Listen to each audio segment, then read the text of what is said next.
What it do, what the business is, this is your Eastside player partner, T the Hot Boy. And y'all know what time it is, man. It's another episode of that album talk. I got my big dog in, Big Ken from the city. What's happening, my boy?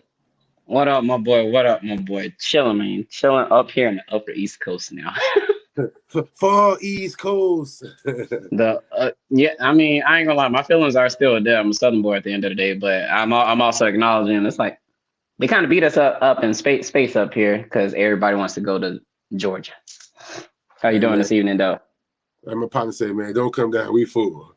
You did. But no, it's another day, man. Another album, man. I got one for you, dog. You know what just Mm. came out, so you know what we got to talk about. Triple You, lips. you know what we got to talk about. Brand new album by the big dog Freddie Gibbs. That will be the So topic of the day. Album talk. so separately. So separately. If you ain't checked it out, please go check it out. It's brand new from Freddie Gibbs, man, and that's where we at right now, man. Have you? It's an understatement to ask. Have you heard it? Yes, I listened to it 3 times already. Okay. Okay. Yeah, Guilty. man. Listen, hey, man. Freddie did his Wait. thing. I wanted to say my mainly because before we even go into a full breakdown of anything or even the title of the album. So with this just being his next release, overall, without adding your impression of the album itself, but just looking at his career now, it's like his whole career is a pure diamond in the rough story. I mean, you can say that, but his career, even his most recent success, because a lot of people, they just not getting on to him with these Yeah. last few projects. You feel me? They don't Hmm. remember the ESGN days and the Crush The Blast babyface days. killer and You know what I everything. mean? So, hey, A I lot. feel like it's one of those time periods where he's finally getting his due justice. He's getting his flowers while he's hitting that next level. You feel me? Most definitely. He been one of our favorite rappers for a long time, but obviously he wasn't mainstream, and obviously, like you said, it's a Cinderella story to the point where he out here getting in now. He's his own He man. superstardom. And here, you know what's crazy about him? Even the term mainstream can sometimes be misconstrued. For me, mainstream is you're making noise to the point you're already on TV with fellow peers before all y'all actually blew up. Right, Example, Lord of Squad. Come on, Lord of Squad by Our Future Wolfgang, Tyler the right, Creator, Earl Sweatshirt, Freddie Gibbs, Cool Kids. He right. like that. That whole my man's was already in people's mouths, and then but the only thing is his actual work ethic made you have to keep his name on your tongue, and then his presence you could not denounce it no more. And take away the whole incident with the false rape accusations 6 years ago. That kept his name in your mouth, but that kept his name in a bad way in the far and from a viewpoint of he's not being a good human, which is also false. Come back now, the whole industry doesn't even know where he's at right now. Next thing you know, consistency. Nigga, what? Listen, man. When you get in that groove, when you get in that lane, man, or as they say, you get in your bag. It's a good, like I say, it makes it feel, us hip hop people, us rap people, it makes it feel like you're getting your due justice. You're Mm-hmm. finally, we proud of him just as good, just as much as people who's in his actual circle. Because not only are you putting out great bodies of work, it's being consistent, as you just stated, and on And your top of main. that, it's Oh always no, you good go. to hear somebody keep leveling up and then get into that good level of success. Because nowadays some people might come out with a hot single, hot little album, and then that's their highest. Then they got to come Hmm. down. They got to figure their way out through the industry. People They like allow that Freddie, momentum to disperse too much. but sometimes you can't change that. Like if you come out with a fresh hot hit, you know what I mean? Like you to the moon, Vanilla Ice type shit. You Bad and Boujee, you out the gate.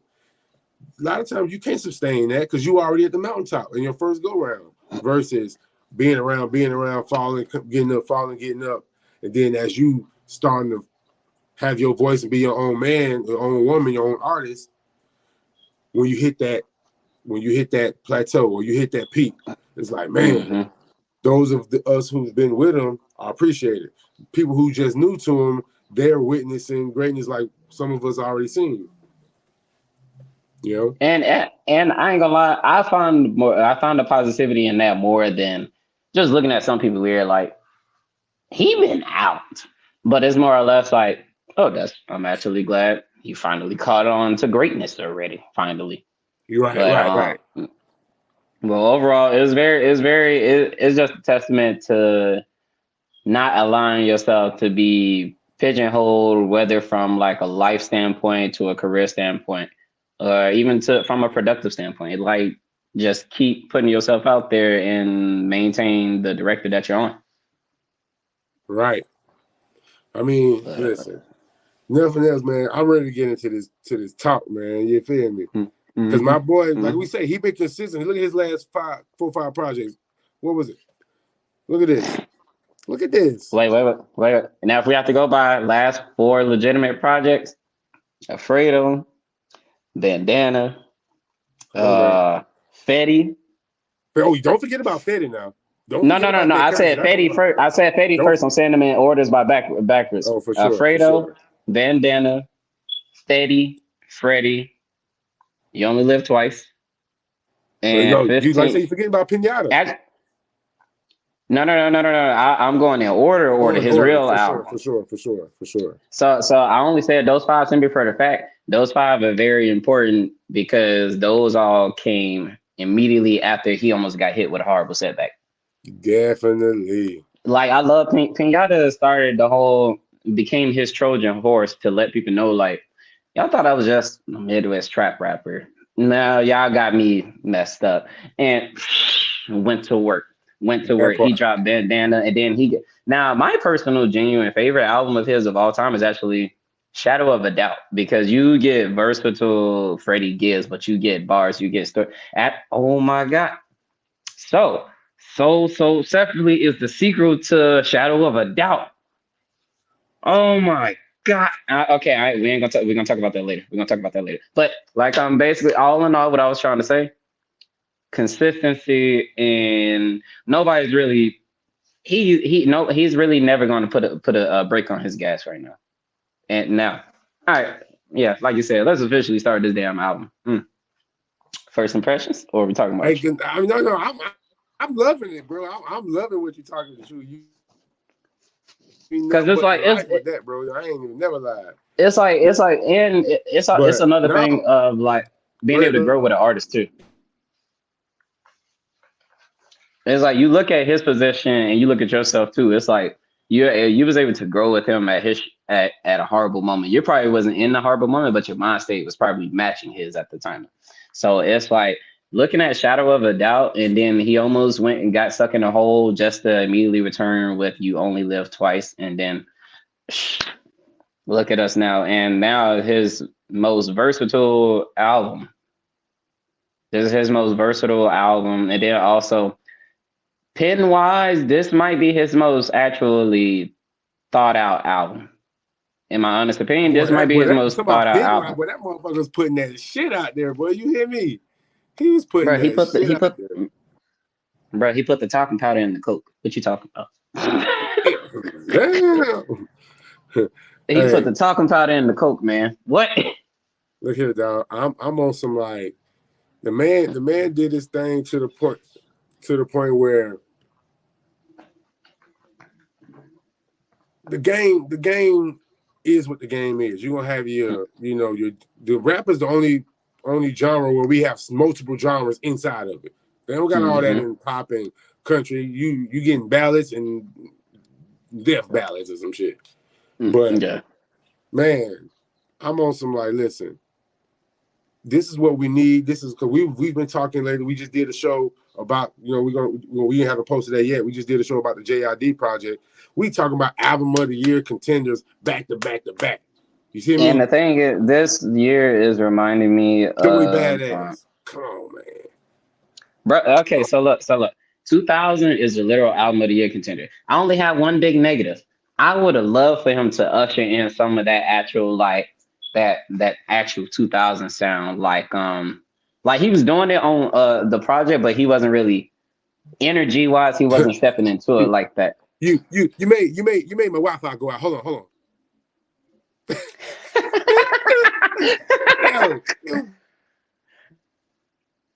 Hey, that was fire. That was fire. Of Freddie, we gonna get the joy. We gonna get the joy. Yeah. We get on such a. Let's just say 2022 might be the best year in hip hop. I get what you're saying, but man, Freddie might have. We stepping into like we seeing people. Yeah, the deeper we go into the year. Oh, what we got? So wait, should we just name all songs first? Talk to me. Hey, all right. So matter of fact, F all of this. I'm going to give my top 5 out the gate. All right, couldn't be done. Come on, that was a marathon run. Shout out to Nipsey Hussle. That whole intro was a marathon run because he gave you his heart, his soul, past situation to his current situation to the Grammys. This whole so you know what I mean, from just like you saying, adding it additional to other projects. Every song damn near got a sample that has a meaning to the actual song. And the samples and the voice recording. This is why, just in case any reviewers that's trying to talk crap or anybody bitch about the vocal tone concepts get being used, they're going to say some Kendrick bullshit and they need to shut the fuck up, suck their dick.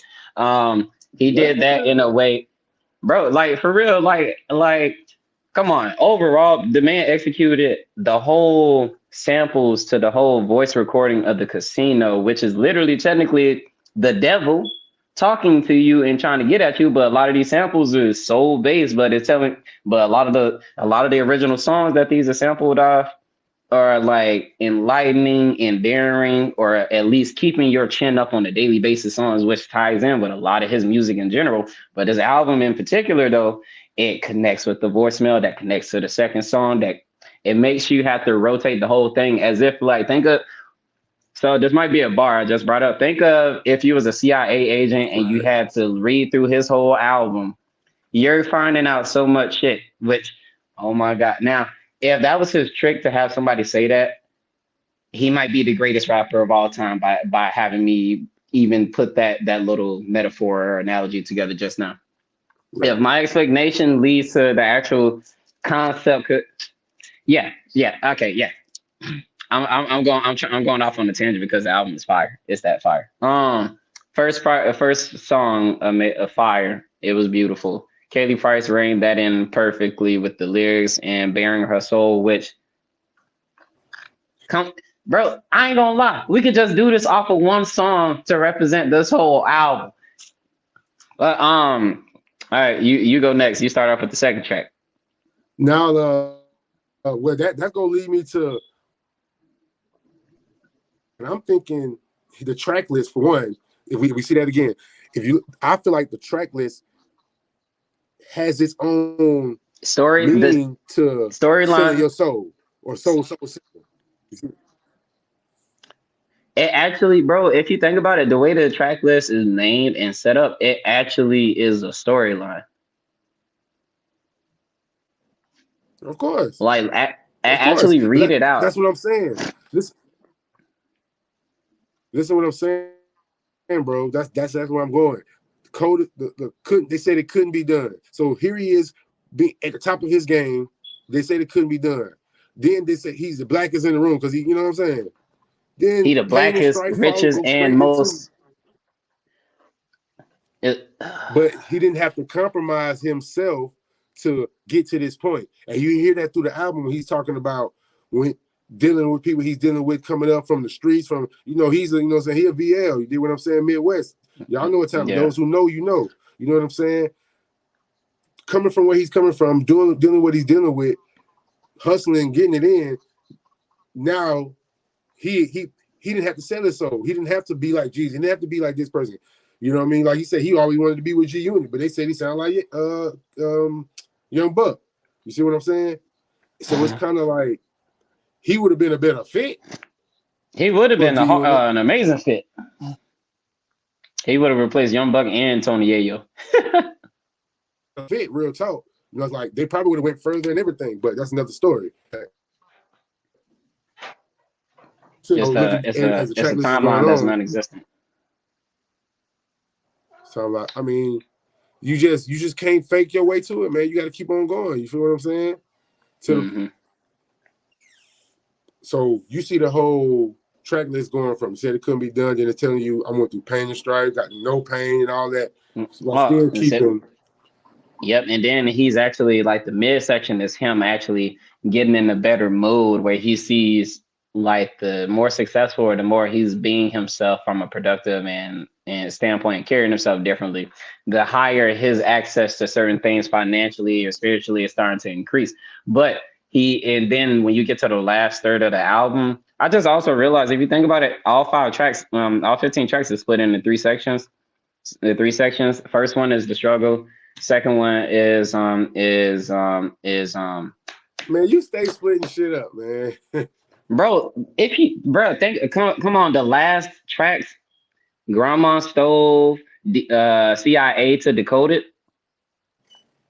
Think about it. Grandma Stove, that was storytelling talking about even relating to his grandma's house to the fact that he used that same shit to cook dope and everything, and also the place he had to go to when he was in his shittiest, or where he just needed to have a moment of existential crisis where he had to realize like I need to choose where I need to go, and that connects with CIA, but that's also bringing him to this day and age where it's like the CIA really gave us crack, Instagram, and AIDS.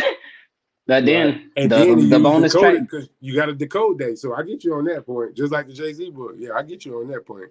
So, but he and you actually mentioned he ties in so much, but it makes you go back to the previous song too to actually make sure you catch certain lines that he was actually saying, because it's actually the more he's revealing on certain songs, he's actually making it connect with the next track or even the next 2 tracks.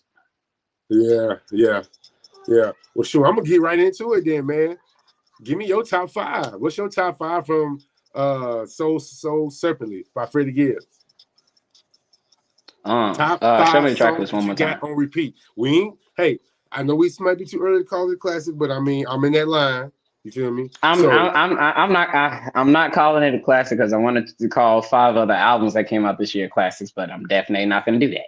So that's hard. So no, that's actually shitty of me if I did that. But show me the track list real quick. JID album. Yeah. All right, top 5 songs. Top 5 overall. Blackest in the Room, Lobster Omelet, Space Rabbit, Rabbit Vision, and Grandma Stove. Yeah, I agree. Yeah, I was gonna switch out Black Rabbit Vision for Feel No Pain, but that was gonna hurt me.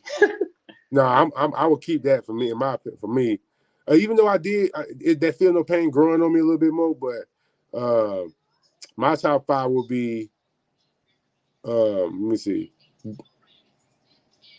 Rabbit Vision. Mm-hmm. Rabbit Vision or Space Rabbit is probably the hardest 2 songs on the album. Them two are the hardest 2 songs on the album. Oh yeah, see, also that we didn't even talk about the fact it's so much little things we could talk about his whole rabbit symbolism with gambling to life, jack of all trades type thing. Oh my god. See, see, that's why I love music. That's why I freak out. Cause you start realizing more shit. Okay, so the rabbit is also his nickname he gave to his kids, but that's also his nickname he told them to give to him. So, but he's been using it as a metaphor a lot, especially since the promotion for this album has begun. Since the rabbit icon, the rabbit motif, he's been using it for 2 years straight. I mean, we can tell this is already like thought out. He better have a damn NFT with it right now. See, if you really asking me, shit, he better get that money off it, because I personally like the casino concept. You know what I'm saying? And the casino, and it makes even more sense. I mean, at first it didn't because I'm like, what the hell does they got to do with the rabbit? But if you listen to him, he's like you said, he's kind of spaceship, and then like the album artwork. It's like it's really layered too, Crashing because through the then city also from outer space. and then also, you know what? You can take that as that's him being the vice lord or just a game banging as a street dude who was able to find his talent with writing and everything, and he just crash landed into the industry. But the industry itself is the casino. Wow. Yo, boy, you be on that shit, boy. You be on that shit. Hey, I ain't even thinking about it like that. The rap game is the casino. And he's also the jack of all trades, since the rabbit is also normally pulled out of the entertainer at casinos hat. Or the card. Oh. Nah, let me shut up. I might be overcast. No, I'm picking up what you put down, man. I'm picking up what you putting down. But this is overall. Let me give you my 5. Hold on. I said Give me a 5. I said Space Rabbit, Rabbit Vision. I slick like that Dark Heart. I like that Dark Hearted. Dark Heart is a beautiful song, actually. CIA, and that Lobster Omelet. Even though I ain't gonna lie to you, as a single, I like that Too Much with Moneybag. And that Too Much is fire. I like it. So okay, that song has grew on me, and I fuck with it. I fuck with it hard. My only negative with the song, I did not need no autotune. That is it. I ain't need no autotune for Offset verse, bruh. Yeah, I love the voice. I feel like he come from that, so it ain't something that's out of the normal. You know what I mean? Yeah, it's like expecting Lil Baby to be able to go off on a song without autotune. So what you think about the features on the album? Let me know what you think about the features. Majority of the features. Oh yeah, apologies, I have left to hear out. So features overall, they did what they needed to do. They didn't take away, nor did they overseed him. Neither. Who had the best feature? Who had the best feature? Keep it 1. Keep it 100. It's between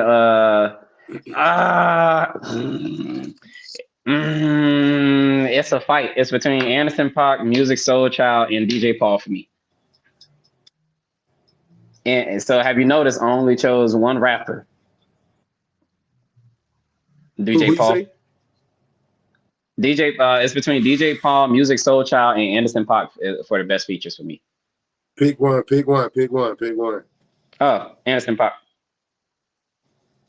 No contest. I'm not even thinking about it. That my man's is he too dangerous, bro. See, my hair agrees with me, man. I rather something better from Anderson .Paak. He didn't give me. I felt like he creatively he didn't do too much, but overall, our artistic wise, and also his overall presence and delivery and cadence is always more times than not pristine fire. Like the nigga is a walking goblet of golden crack. So I know my metaphor is a fire. I know. But yeah, Anderson .Paak feels like I feel like he had in my opinion, the best overall feature. Mine would be if it's not. Wait, can I call back? Can I call back my answer? Can I call back my answer? Who you got? Oh, Rick Ross. Fuck it. Rose had the best feature. Ross had the best feature. Had the best verse. He probably had the best verse. Yeah, he probably had the best feature verse. But I will pick. My music was going.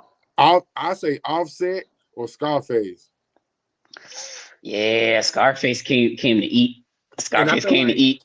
It wasn't a big Scarface verse, but because at first it sounded like he was just talking, but he was giving you that real talk to the point where a nigga is decoding. Nigga, like nobody is keeping it real. Nobody is living. I mean, they living by it. These niggas definitely living by it, but they going to jail. They not promoting. They're not acknowledging. It's like, you know what I realized? You can promote the street shit, but promote it from a realistic standpoint. Don't promote it to the point you're actually glorifying it and it misconstrues. And now you got motherfuckers from who's not from a certain sector or hood or a community now misrepresenting certain things now. But look at the Right, day and age we're in now.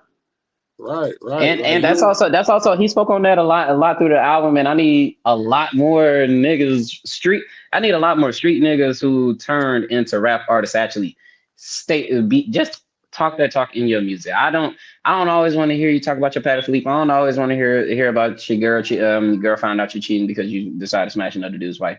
This shit gets redundant and everything. I don't need to hear about no ice being like water.